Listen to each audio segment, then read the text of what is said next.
Insights, solutions, and networking all come together at RSA Conference. Join a global cybersecurity community at rsaconference.com/ITSP Mag 24. And hello, everybody. This is Sean Martin. I'm flying solo on our Chats on the Road to RSA Conference. Marco normally joins me, but he's off recording another episode. So we're splitting duties here today. And I'm kind of glad because he's not going to interrupt me as I'm talking to two cool people, Allan and Bob from CISA. They're both speaking at RSA Conference, two different sessions, and we're going to explore the topics of those and the intertwining of the topics of how we secure by design and keep it secure and know when it's time maybe to retire some stuff that we can't secure, right? It's a big picture there. So I'm excited to have this mashup of topics and thrilled to have you on. I'm going to pass the mic to each of you to kind of share a few things about what you've been up to, what prompted this topic to be submitted, which, by the way, congratulations on getting accepted. It's not an easy feat getting accepted as a speaker at the conference. So I'll go alphabetical. Allan, what have you been up to? Sure. Thanks, Sean. Really appreciate the chance to chat with you. We're looking forward to RSA this year, and as you pointed out, it has gotten a lot more competitive in the past couple of years. Most of you, if you've heard of me, know me as the guy who doesn't shut up about SBOM, or Software Bill of Materials. And over the last couple of years, that work has been taking place at CISA. And just as a quick reminder, CISA, or the Cybersecurity and Infrastructure Security Agency, is America's cybersecurity agency. Not only do we work to secure the federal civilian government, but we work to defend the American infrastructure today and build out a more secure future. Now, one of the challenges as we look forward to the future is understanding that not all software is going to be able to make that journey with us. Sad but true. And end of life and end of support software, I think, is a little bit like software supply chain and software dependencies, which is everyone knows that it's there and everyone knows that it's a problem. In fact, it's such a background problem that we haven't really done much about it. And so the talk I'm going to give is really going to try to sort of launch a broad scale, both technical and policy level approach to try to wrap our hands around it. And that's what I'm excited to present in a few short weeks. I love it. And I only picture you in an SBOM shirt, even though I've never seen you until today in an SBOM shirt, but that's how I picture you, Allan. You know, once you have a brand, you got to live it. I know. You embrace it and then run with it. And I have so many thoughts on the end of life. Not just purely for the end of life, but for the broader picture of security posture. So I'm excited for this chat. And Bob, it's been a while. Good to see you again. What have you been up to? Well, let's see. So I think, just kind of taking the starting point of the RSA talk and kind of unwinding that a little bit. I think a lot of what I'm doing here at CISA is trying to learn from the scar tissue I developed earlier in my career, helping build products for both consumers and for enterprises, and then transitioning to be a defender, which is, I think, where when I was, running security programs at places like Twitter and then at Yahoo, and then most recently at the Democratic National Committee after the 2016 hacks. And that's where I became really intimately familiar with the levels of safety in the software products that we all buy and use, both as consumers and as enterprises. So DNC is sort of a classic small, medium-sized business. When I joined, there were about 200 people there. And it was really me and some help desk folks and some sysadmins trying to keep the Russians out again. And that's when it dawned on me that this was inherently an unfair fight, because the tools that we had were not really going to protect us. And so I had the great privilege of joining CISA a couple of years ago to start our Secure by Design program, and really take advantage of some of those rough times in some of those previous jobs to try to help influence how software gets made, not just nationally, but really everywhere. So that's really been the focus of what I've been doing.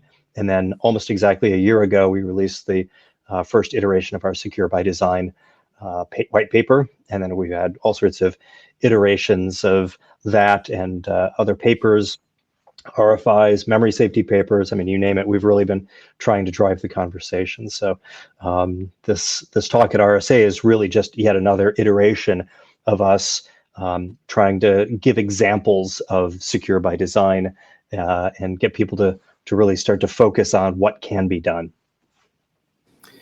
I want to jump to the session, but first I want to talk about this idea. We were supposed to secure by design, so we didn't. So now we have stuff running that shouldn't be. How is it? What's the chicken and the egg? Do we ditch the old stuff that doesn't work? Do we fix it? Should we just start over? I don't know. What's the answer? I think when you're trying to build a security strategy and then policies to implement that strategy, and also then ultimately implement it at companies with finite budgets and organizations with finite budgets, we always want to look forward to be making the future stuff better. And we know that the existing stuff is never going to go right. There's no easy solution, but what we can do is be a little more rigorous about how we talk about the old stuff. And so I think they almost necessarily have to go hand in hand. Yeah. This is evolution. So like it's evolutionary. So we're unlikely just to start throwing everything out and starting from scratch. That would also not work. In addition to not being viable, you'd have you'd start using things like memory safe programming languages, but then you'd have a whole bunch of new logic bugs that you don't have today. And so, I think the thing that people have been doing, so it's not just our opinion, it's what actual practitioners who've had success in this have been doing, is working to replace portions of systems in very thoughtful ways, to Allan's point, and really trying to analyze from the security perspective, what is it that the adversaries are going to go after? What is it that would be useful for them to take control of? And then to start figuring out ways to deny them that access. And there are all sorts of ways to do that. The good news, bad news is there's a lot of really low-hanging fruit. Most of the vulnerabilities that we see on a regular basis are not head slappers. They are not brilliant innovations that come from left field. I'm sad to report that they are the same classes of vulnerability year after year, decade after decade. I mean, there's a paper from 2007 that MITRE wrote called Unforgivable Vulnerabilities. And in it, they lay out this list of criteria, like what would cause us to feel like a particular class of vulnerability is unforgivable. Like it's just terrible that somebody would have this class of vulnerability. If you hold up that list against the 2023 MITRE analysis of the top recurring vulnerabilities over the previous 5 years, would it surprise you or anybody in the audience to learn that they're mostly the same? That it's directory traversal, it's memory safety, it's SQL injection, the list goes on. And so the good news is there's lots of ways in which organizations can simply become more aware of these facts and start thinking about classes of vulnerability and start chipping away at the problem. And those who have had some pretty good successes. I mean, there are some, like when was the last time you saw a cross-site scripting vulnerability from any of the major online services? It just doesn't happen that often. It's incredibly rare. I can't remember the last time. I'm sure somebody's going to do a search right now and pull one up that is the evidence that proves. There's always an exception, Bob. Always an exception that proves the rule. But like in the world of networking gear, it actually is not uncommon. And so there are segments that have found ways to eliminate certain classes of vulnerabilities and others that haven't. And so I think a lot of what we want to do is have people share that information so they can begin those those first steps of that 1,000 miles. And then I'm going to pull this back here. One of the challenges and one of the high priorities, why do we care about whether or not something's old? And one is just, hey, I've got a lot more gray in my beard than I used to, and things don't work quite as well as they used to, right? Everyone reaches this, every generation discovers getting old for the first time. But there's also one of the priorities is what happens when the supplier of the software is no longer in a position to say, oh, that vulnerability that probably shouldn't have been in there in the first place is something we can no longer fix. And that is really sort of the foundation of why end of life and end of support is a key security issue, is making sure that organizations are in a position to understand what their exposure is. Just because it's old doesn't mean it's bad. But what we do need to do is be prepared for these flaws, because there will be vulnerabilities that are found in end of life and end of support software. And we're going to need to know what to do about it and have a plan. Yeah. And that goes up against the idea that some things are battle hardened. And the question is, are they battle hardened for the battles that we're facing today and in the future? And that's always a harder question to answer. Yeah, and I think for me, the challenge comes with visibility, especially in your world, Allan, of course, all these things. What is the age of my extended family? Well, who are they? Where do they live? I don't know all the stuff that's part of my software supply chain and my bill of materials, let alone how old they are, if they have vulnerabilities that exist for ages and ages. So I know you're doing a lot of work there. And you mentioned policy frameworks in your abstract. So I don't know are you going to lean into some of that in your session? We definitely are. So first, again, how big and how bad is the problem? Well, I'll pull two examples. One is a piece in the Wall Street Journal that characterized end of support software as a $1.2 trillion problem. Rip and replace is simply not a scalable solution, right? And by the way, your friends in the US government are probably the biggest user of software that is out of support, right? We kept Windows 98 in service well after what Microsoft wanted its end of date by, because we said, hey, listen, we simply can't wean ourselves off it fast enough. The other piece in terms of, what's the scariness from recent headlines is Ivanti was yet another wake-up call in a spring full of wake-up calls of, oh my God, our software supply chain is terrible. And one of the things that people looked at when they looked at the brand new, I just paid for it, Ivanti endpoint product that was connected to the internet, it had 8-year-old components, 10-year-old components, 15-year-old components in there.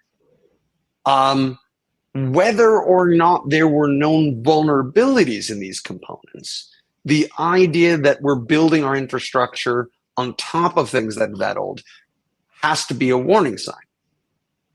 And I've spent the last 6 years of my life saying we need transparency in the software supply chain and making the case for why and then trying to operationalize the how. And so we're going to try to apply some of those lessons learned of what was really hard and what were the important pieces of it to having visibility into the age of things in our software world, starting with the top level products, but also explicitly incorporating this into the supply chain level. And of course, that means open source. Yeah, because so you mentioned government agencies using Windows 95. When I was slinging software and delivering stuff to defense agencies, the rules you have to, and basically you sign off on stuff that ends up living for years and years and years, right? To change it is like moving mountains. So you have we can't because it's not easy. We can't because policy says we can't. And if you think, like I'm thinking like to Bo Woods and Josh Corman, you start looking at the medical space and a lot of regulations around safety. Some of those things you can't easily change either. So those are specific cases of where you can't. But then the majority, we could easily say you should still have to. But why do they get the brunt if all these other areas say we can't? And so one of the core things that we've learned from the rise of SBOM is the value of separating definitions, machine readable labels and tooling and metadata, and then policy on top of that. And if you try to build everything together, you're simply not going to scale. And so, the T's of what we're going to be talking about is definitions. Right now, there are like 20 different terms for different types of end of service and end of support and end of life. Let's try to have one core one that we can then map to what sectors are already using. 2, think about metadata, right? How do we make machine readable labels and build an infrastructure where people can provide that data, share that data, consume that data? And then the last piece is having policy informed by data. And what that's going to look like is going to depend on organization, capacity, risk, sector, et cetera. There isn't going to be a one size fits all.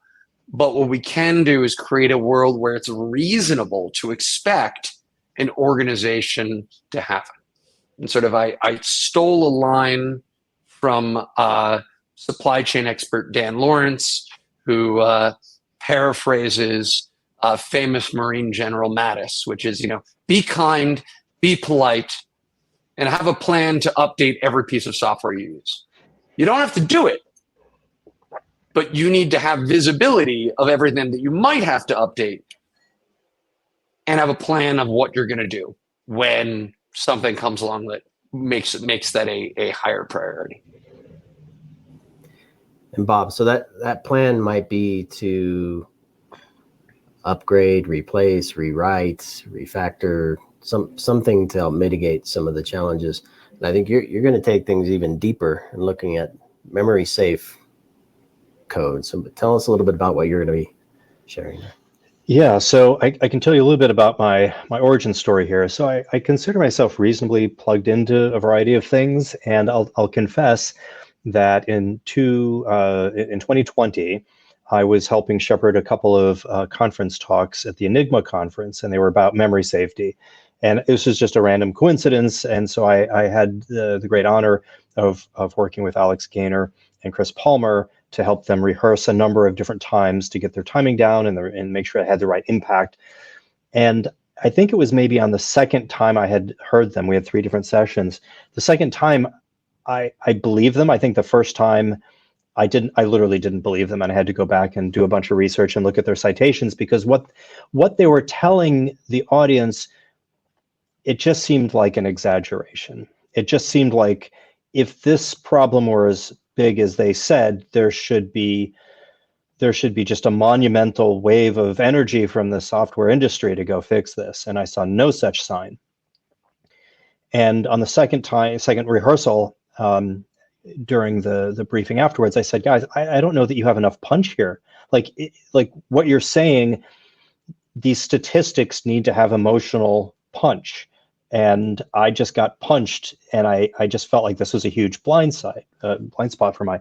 And so we did the third time, and they delivered great talks. They're out on the internet, and I just couldn't get this out of my head. Like, if we really do see the largest companies who are doing thoughtful analysis of their code, determining that 70% of their their vulnerabilities are tied to memory safety issues, this just seemed like there should be a call to action. And what's interesting is I talk to other people who's, I tell them that I was shocked by all of this, and they say, I'm shocked that you're shocked, Bob. Everyone knows. And I was like, well, define everyone, because I think what you have is a small priesthood of people who have been doing amazing work in a certain bubble. And those of us who are just outside the bubble, we just didn't see inside for whatever reason. And so when I got to CISA, one of the things I wanted to do is not just push secure by design, but I wanted to raise awareness, both that people have been really working hard on this for decades, and they've come up with literally dozens of different mitigations, which have raised the cost to the attackers, to be sure. The work has not been in vain, but that we still see just a tremendous number of vulnerabilities that are tied back to memory safety. And so we need to take some action. Can you share an example, Bob, of maybe a well-known or a common scenario where memory safety has been an issue, and maybe a mitigation that the groups put together? Yeah, so don't want to give away anything on the second half of the talk, but in terms, it's like when you watch a movie trailer, it's like, I'm pretty sure that was the end of the movie. Like, why did they do that? You shouldn't show anything. Don't do that. But give us the second half of the movie. I just saw the whole thing. I saw the hero say the one-liner, and then everything blew up, and America and the world is saved. Great.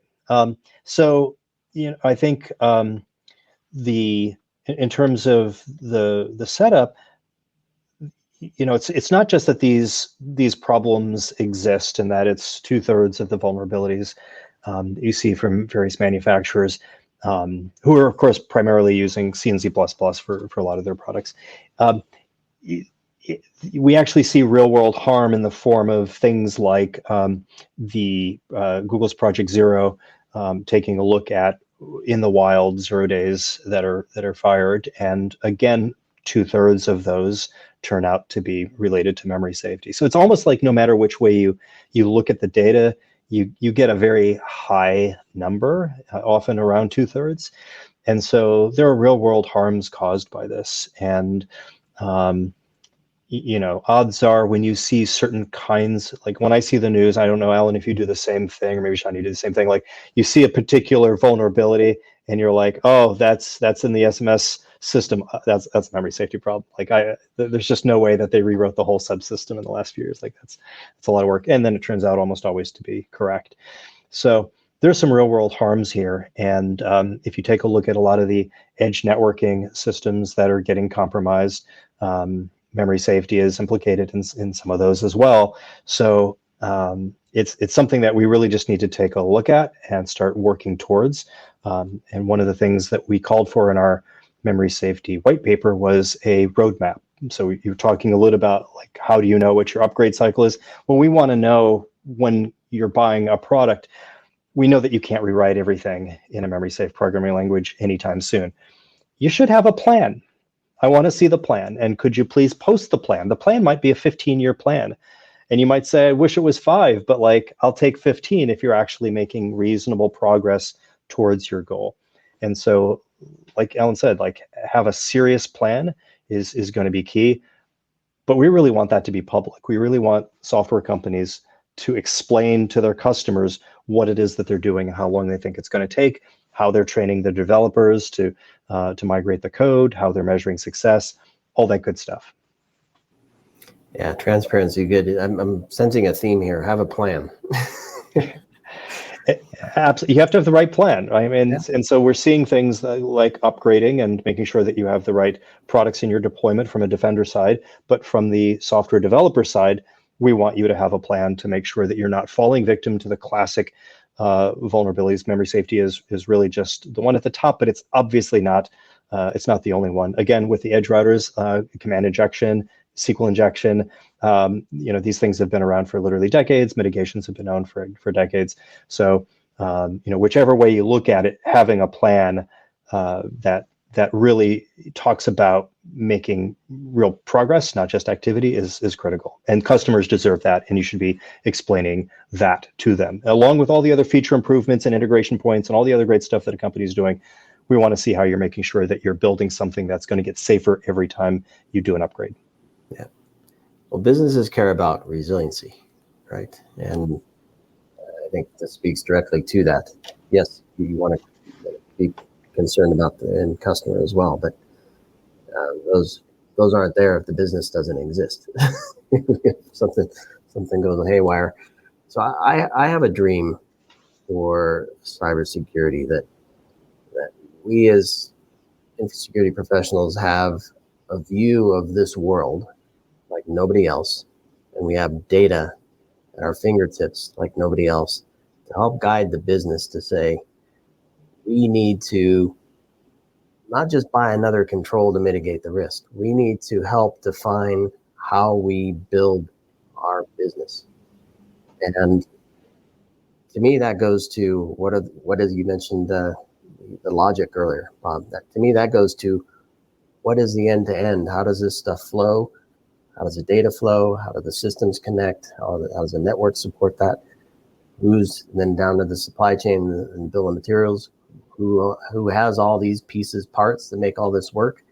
And I guarantee in there's a bunch of stuff that's making security teams pull their hair out, patching all the time, not able to patch, configuring firewalls to compensate for not being able to patch, whatever it is. And if we could just say, we have this knowledge, if we change this stack in this way, we help our team, we build a better workflow, we reduce logic issues perhaps, and we can overcome some of this end of life junk that we're dealing with, and perhaps replace it with some secure by design stuff that's memory safe. That's my dream in a nutshell.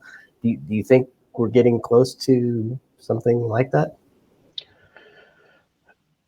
Allan, you want to go first? I mean,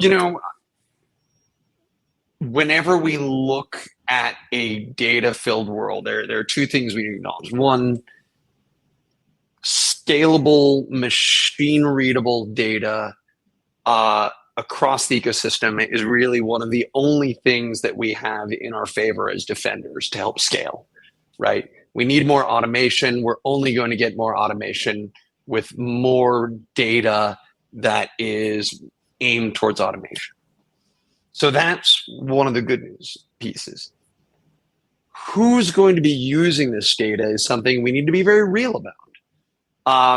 One of the things we talk a lot about CISA here at CISA is the cyber have-nots, and we want to acknowledge that, right? Small and medium enterprises have a lot of things going on. Sean, you've already invoked my friend Josh Corman, who spends time using the Maslow's hierarchy of needs for security.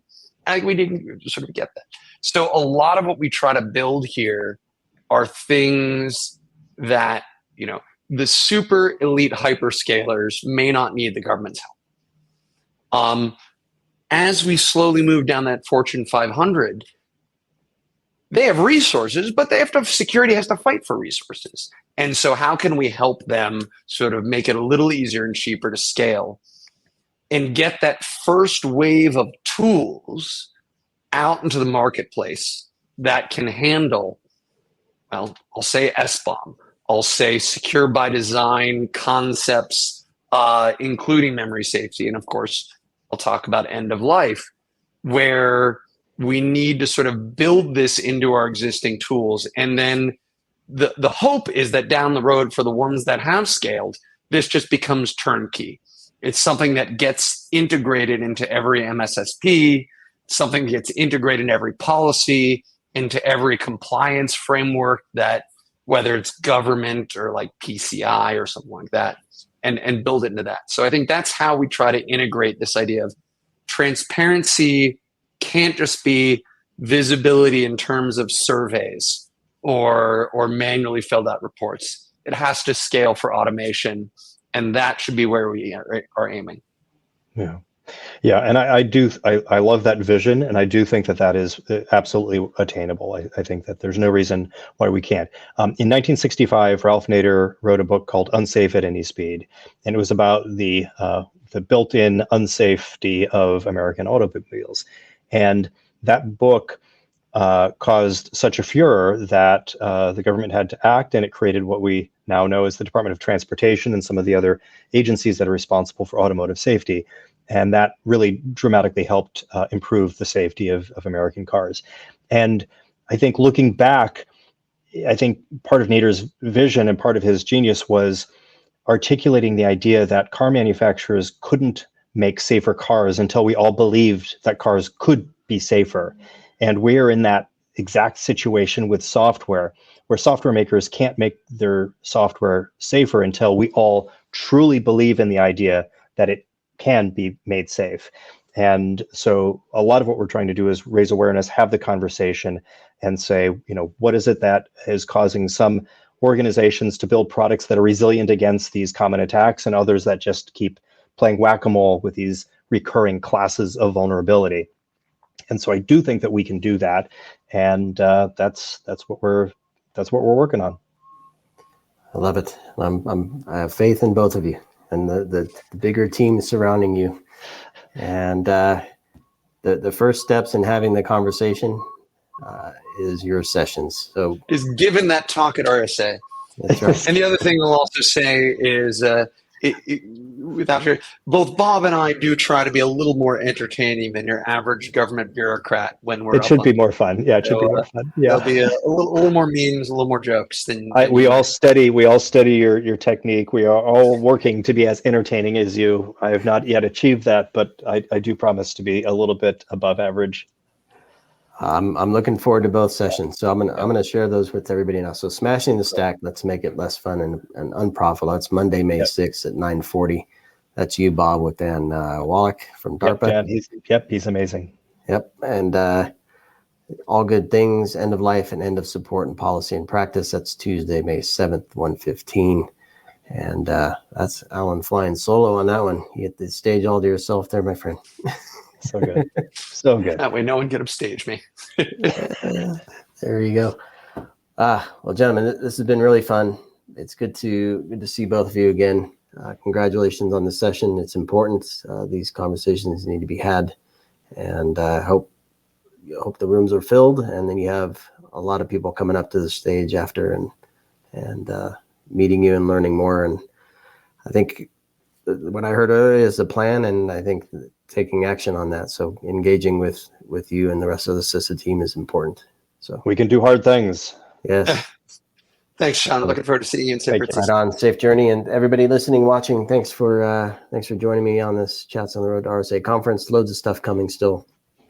Please stay tuned. itsbmagazine.com/RSAC. See you all in San Francisco. Insights, solutions, and networking all come together at RSA Conference. Join a global cybersecurity community at rsaconference.com/ITSP Mag 24.